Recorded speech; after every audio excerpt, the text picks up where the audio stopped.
მერაბ მეგობარო, როგორ ხარ? დიდი ხანია არ გვისაუბრია. კარგად დადიან, შენ როგორ ხარ? შესანიშნავად. I'm doing great. It's great to have you. I've been bothering you a lot lately, so thank you for coming on. I appreciate it. Thank you. Okay, so შენთან ბევრი სასაუბრო მაქვს მერაბ, მაგრამ პირველ რიგში მინდა გასულ ვიკენდზე ვკითხო. შენ არმან ცარუკიანებსთან დაპირისპირება ნახე. შენი გადმოსახედიდან რა მოხდა? ვინ იყო მართალი და ვინ მტკვანი? ვინ რა გააკეთა? შენ რას ფიქრობ ამის შესახებ? მინდა გითხრა, რომ ამის ყურება სახალისო იყო. ეს ჭიდაობა იყო, მაგრამ იგრძნობოდა, რომ ისინი ჩხუბობდნენ, რადგან ამდენიმეჯერ ერთმანეთს ცილა გააცნეს. არ შემიძლია გითხრათ, ვინ იყო მართალი ან მტკვანი, რადგან მათ ამით ერთმანეთის ქულები აიღეს. მაგრამ რაც ამ ჩხუბის შემდეგ მოხდა, უფრო სწორად ჭიდაობის შემდეგ მოხდა, ეს არ უნდა მომხდარიყო. მაგრამ მაინც სახალისო იყო ამის ყურება. დიახ, სახალისო იყო. უბრალოდ ძალიან მაინტერესებს რა იყო მიზეზი სახეში დათმის. ხალხი ამბობს, რომ ჯოჯო ძალიან აგრესიულად იქცეოდა, ხსელავს უტყავდა სახეში და ასე შემდეგ. შენი აზრით ეს ჭიდაობის ნაწილია თუ ზედმეტია ჭიდაობისთვის? დიახ, ფიქრობ, რომ ჯოჯომ აგრესიულად დაიწყო. ცოტა ზედმეტიც კი მოუვიდა, მაგრამ მას ამისთვის ქულები დააკლეს. მოჭიდავი არ ვარ, მაგრამ ჩემი აზრით, თუ საჩხუბარი იყო, ჭიდაობის დროს უნდა ეჩხუბად. და არა ჭიდაობის შემდეგ. ეს არის ჩემი აზრი, რასაც ვფიქრობ ამ თემაზე. ჯოჯო ნამდვილად აგრესიულად იქცეოდა, სახეში უტყავდა და მსგავსი რაღაცები, ეს ყველაფერი ჩვენ ვნახეთ. რას ფიქრობ ამ ორგანიზაციაზე, როგორც ვიცი, შენი მეგობარი ალჯემაინიც კი ყოველს გამარჯვება მოიპოვა ბენსონ ჰენდერსონის წინააღმდეგ. რა არის შენი აზრი ამასთან დაკავშირებით?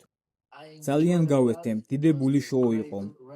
მართალი ეს ჭიდაობა იყო, მაგრამ ძალიან სახალისო და სანახაობრივი გამოდგა.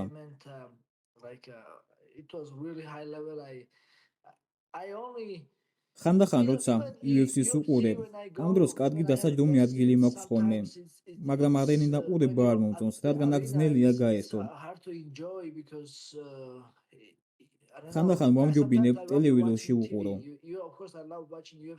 მიყვარს UFC-ს ყურება, მაგრამ ხანდახან ტელევიზორიდან ყურებას მომჯობინებ ხოლმე, განსაკუთრებით თუ ეს ჯიუ-ჯიტსუ ან ჭიდაობა, არენიდან ყურება მაინც და მაინც არ მომწონს. მაგრამ ეს შოუ მართლა დიდებული გამოდგა.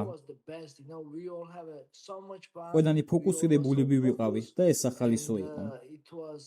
დიდებული შოუა. ძალიან კარგად ორგანიზებული და გასართობი. ნახე შონ ომალის და ტიმ ვოლცს მიესალმე. ყველაფერი კარგად იყო? დიახ, ყველაფერი კარგადაა. ტიმ ვოლცი გაცილებით ადრე ვნახე კაფეტერიაში. რა თქმა უნდა, ერთმანეთს ხელი ჩამოვართვით. მეტი არაფერი.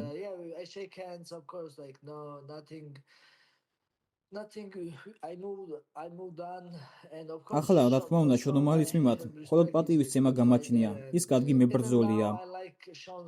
მისი ხუმრობები ახლა ძალიან მომწონს და ვესთობი. ძალიან სახალისო და კარგი ბიჭია. მის გუნდთან და მწვრთნელთან ახლა არანაირი პრობლემები არ მაქვს. ასევე შენ შეუერთდი ამ ორგანიზაციას, სადაც 18 აპრილს ჰენრი სეხუდოს წინააღმდეგ იჭიდავენ ფილადელფიაში. როგორ მოხდა ეს ყველაფერი და რას ფიქრობ ამ დაპირისპირებაზე? მათ თვითონ შემომთავაზეს კონტრაქტი. იმ შემთხვევაში, თუ ჰენრი სეხუდო თავის დაპირისპირებას მოიგებდა, ისინი ჩვენ შეხვედრას ჩანიშნავდნენ. რადგან ამ სპორტისთვის შესაბამისი უნარები გამაჩნია.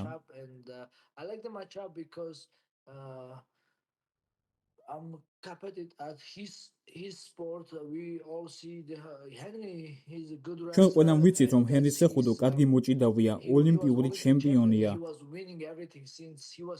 ბავშვობიდან ის ყველა შეხვედრას იგებს.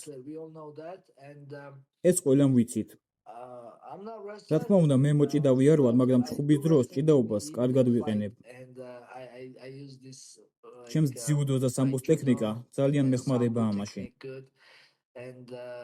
it's gonna be challenge for me, but ეს ჩემთვის ახალი გამოწვევა იქნება. მას შემდეგ, რაც ჭხუბი არ მოქვს ჩანიშნული, პიოტრიანი კი საკუთარი თავის მოვლით არის დაკავებული, ჭირდება რომ აქტიური ვიყო და რამე გავაკეთო. სწორედ ეს არის ჩემთვის კარგი გამოწვევა და შესაძლებლობა. ასევე ხალხს უსს ამის ნახვა. ბევრი MMA-ის გულშემატკივარი აღბრთოვანებულია და მოელის ამ დაპირისპირებას, ასევე მეც.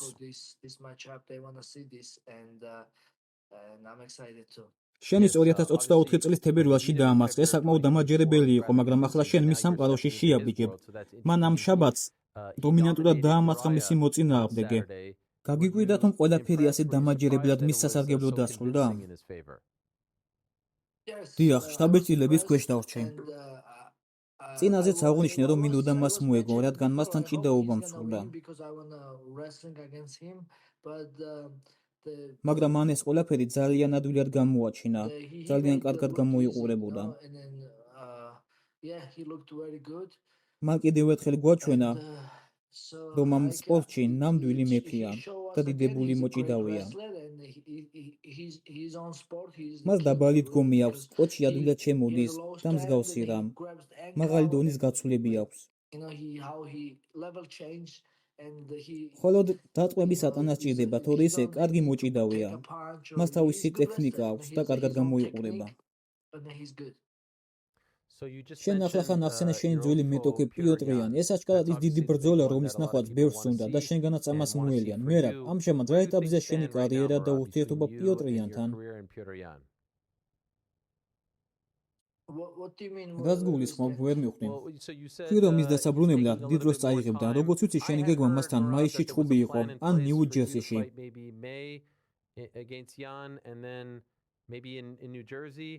მაგრამ ეს გეგმა ჩაიშალა, რადგან მას ახლა ტრამვა აქვს და ოპერაცია გაიკეთა, რა? დიახ, ამის იმედი ნამდვილად მქონდა.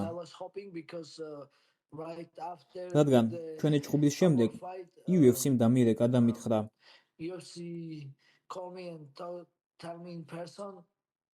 ნიშნულობა არ აქვს ამდენ დროს წაიღებ. გამოჯანმრთელდი. და შემდეგ ქამაზე იჭხუბებ.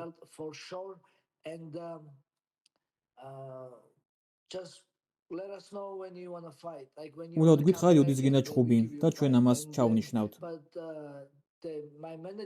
მაგრამ ჩემმა მენეჯერმა დამირეკა და მითხრა, რომ ისინი თეთრის სახლის ჭხუბს არ მოგცემდნენ, რადგან მე საქართველოდან ვარ, ის კი რუსეთიდანაა და ეს არალოგიკურია. შემდეგ ვიმედოვნებდი, რომ ჩვენი ჭხუბი მაისში იქნებოდა ან ნიუ-ჯერსიში.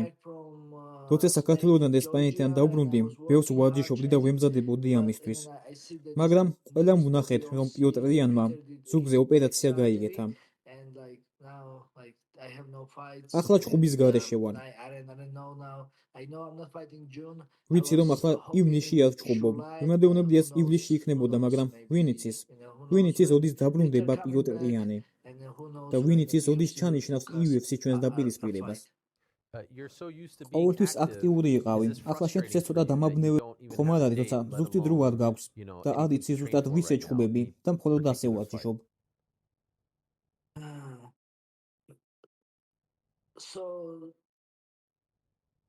ამით ვერთობოდი, მოვწოდა, როცა დაკავებული ვიყავი. შემდეგ, ბოლო ჭხუბის შემდეგ წავედი ჰავაიზე.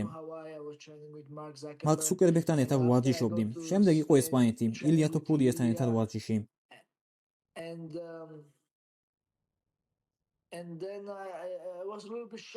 ამ დროს ცოტა სტრესის ქვეშ ვიყავი.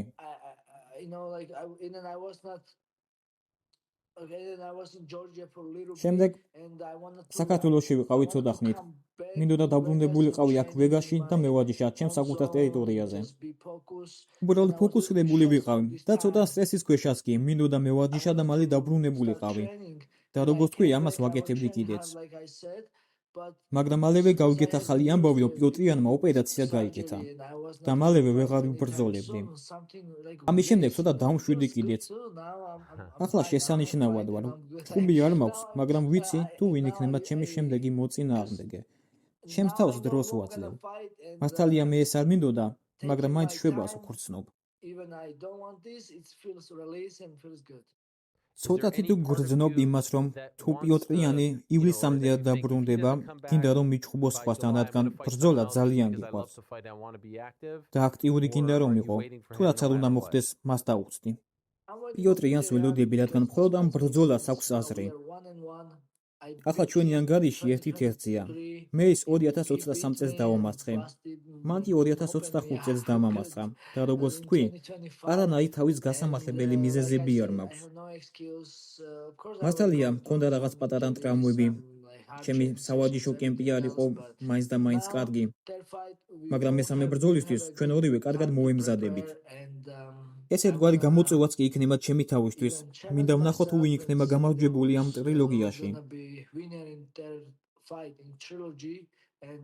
დარწმუნებული ვარ, ყველა ამ ჩხუბს ელოდება და აღფრთოვანებული იქნება ამით.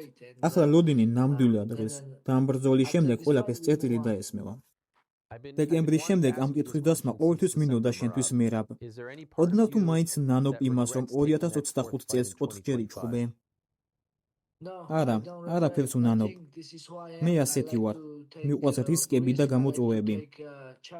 პიოტრიანთან ჩხუბი ჩემთვის ერთგვარი გამოწვევა იყო. ვიცოდი, რომ ის ჩემთვის რთული მეტოქია. ვიცოდი, თუ რამხელა ძალისხმევაა საჭირო მის დასამარცხებლად. როდესაც მე ის პირველად დავამარცხე 2023 წელს, იმ ბრძოლაში მთელი 25 წუთის განმავლობაში ყოველი წამი ფოკუსირებული ვიყავი.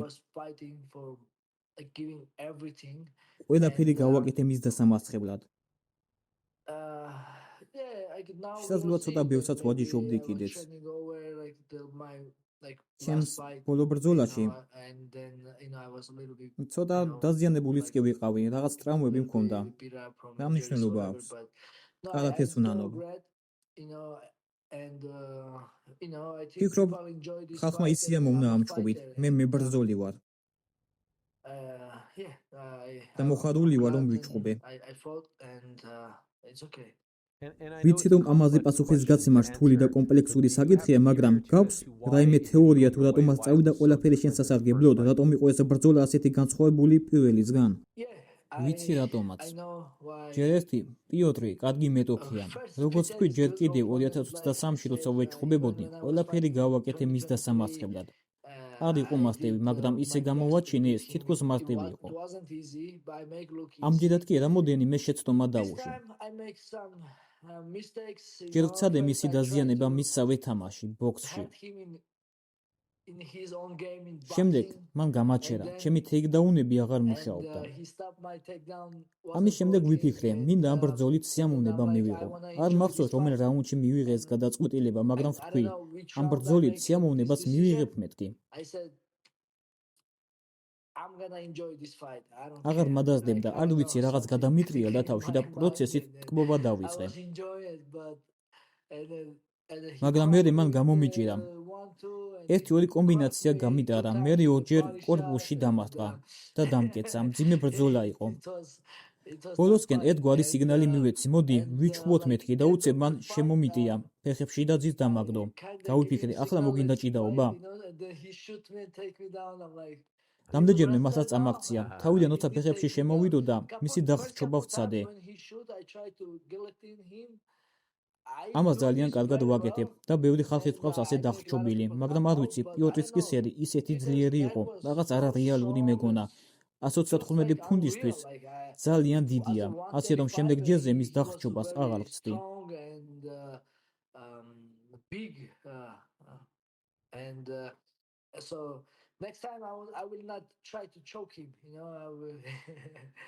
ანუ ის სხვანაირი მოგეჩვენა ვიდრე პირველ ჯერზე იყო?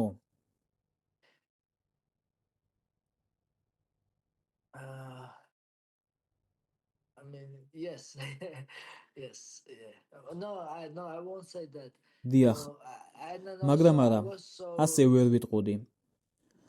უბრალოდ მე სხვანაირი ვიყავი, ვიდრე პირველ ჩხუბში. რა თქმა უნდა, ეს ახალი ბრძოლა, ახალი თარიღია.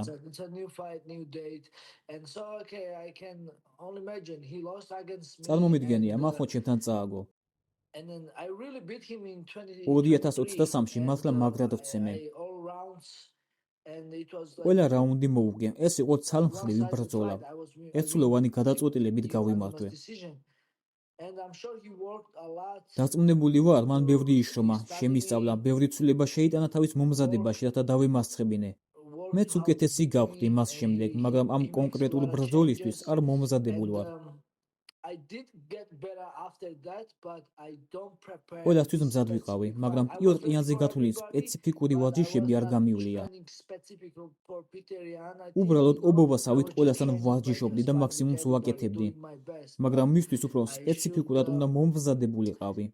I should prepare for him specific, more specific, which is like, and it was, during the fight, I know. ბრძოლის დროს მივხვდი, რომ რაღაც ისე ვერ იყო, მაგრამ შუა ჩხუბში ცვლილებების შეტანა რთულია. ახლა კი ჩვენი ტრილოგიისთვის უნდა დავჯდე, ვუყურო მის ჩხუბებს, შევცვალო რაღაცეები, შევისწავლო და უკეთ მოვემზადო.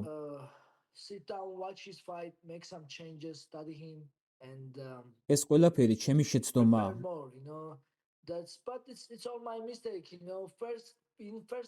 პირველ ბრძოლაში საშინაო დავალება შესრულებული მქონდა და ამიტომაც მოვიგე. ამ ბოლო ბრძოლაში კი პიოტრთან მგონი ზედმეტად თავდაჯერებული ვიყავი. ბევრი არ მიმუშავია მის შესწავლაზე. უბრალოდ მინდოდა მასთან ჩხუბი, რომ ყველასთვის კარგი სანახაობა მეჩვენებინა და გამოწვევა მიმეღო.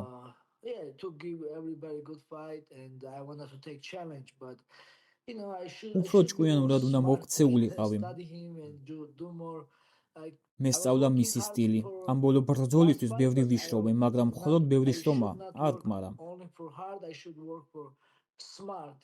ჭკვიანურად უნდა იშრომო. ზოგჯერ ზედმეტადაც კი ვარჯიშობდი, მაგრამ ასე ვსწავლობთ.